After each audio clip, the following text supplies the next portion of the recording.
This is probably going to be the coolest Texas race in at least half a decade, if not more. How do you foresee the racing changing? Are the cars going to be much more gripped up than they would be otherwise the last couple of years? Yeah, that's a good question. I don't know. At first, when you started that statement off, I'm like, is something cool happening? Like what? I was like, oh, temperature-wise. Yeah, I think, we'll obviously be able to get into a decent rhythm today, but it always seems like when it's cold on Saturdays, it's a little bit warmer on Sundays, and you're kind of thrown a slight curveball. But overall, it will be cooler, so we'll just have to adapt to it. We've mentally prepped for that leading into this race, so should be okay. And then yesterday there was a lot of problems with drivers clipping the grass. Do you foresee that being a problem this weekend, or just freak occurrences? Yeah, I think so. I think the race last year here, it didn't rain, right? But you could see people running through it like just barely, like maybe half a tire width. I think because it rained, it's just soft and it digs in.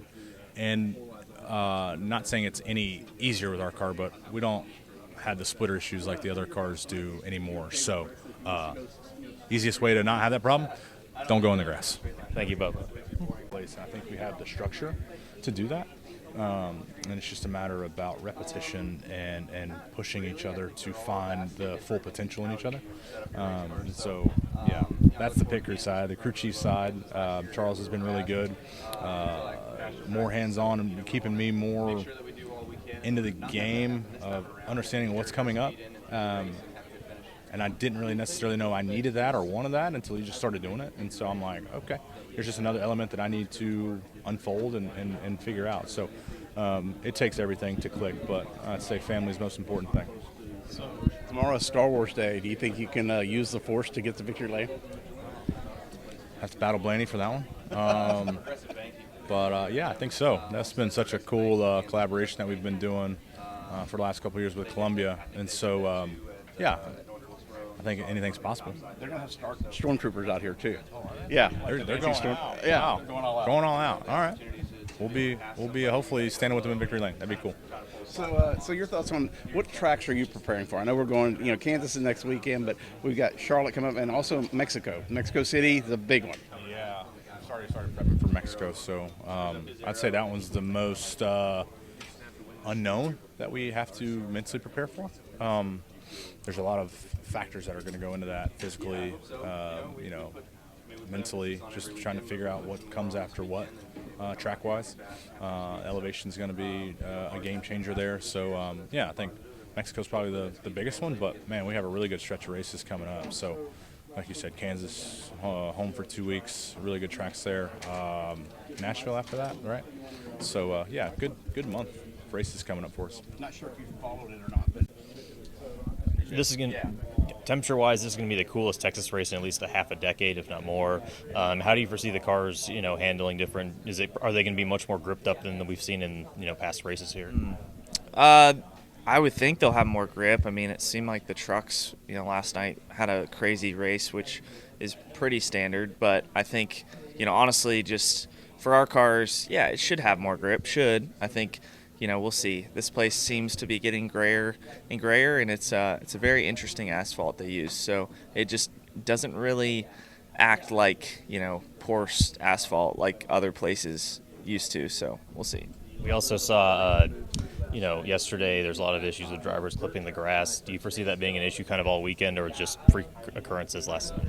Well, I mean, yeah, it was a lot of rain, and then I think, our cars, the splitter's a bit off the ground, so, I mean, the left side of the splitter is pretty low, so you would not want to do that and test it, but I think our cars, you could potentially get away with it, but, yeah, I mean, not super worried about it, I would say, just, you just got to pay attention, where that sort of cutout comes out. It's a great place to go 3 wide, guys have proven that, but it's also, a little bit sketchy. And in 7 next-gen races at Talladega, you now have an average finish of 7th, which is by far the best of everyone in the field for races that can be decided by, I guess, luck more often than not. You seem to find your way to the front very, very often there. Yeah, I mean, we seem to be disproving that a little bit. So, yeah, I think we've just executed really well. If you look at this, we've adopted the new strategy for these races at the speedways, and our team has always executed speedway races well.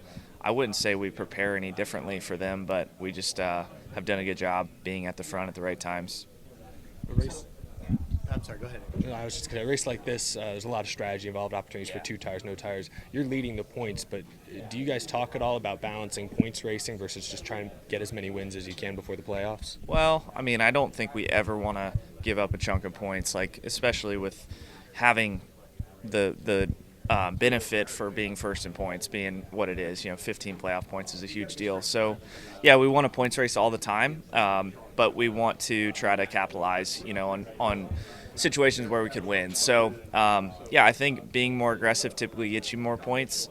So you just try to be aggressive in the right situations. I think looking at the race last year, 2 tires wasn't great for a lot of guys. I don't know if that was a balance thing or what, but this might not be a place that 2 tires is as good as you think. Well, like, will we ever, because it doesn't seem like maybe the track is as stained as it was. Yeah. But it's still there, I know. But, like, Right. is the reason that you guys can't run up there because it's just not fast enough, it's dirty, or is it still too icy because of the stuff? Like, why won't Yeah. we see people go that high?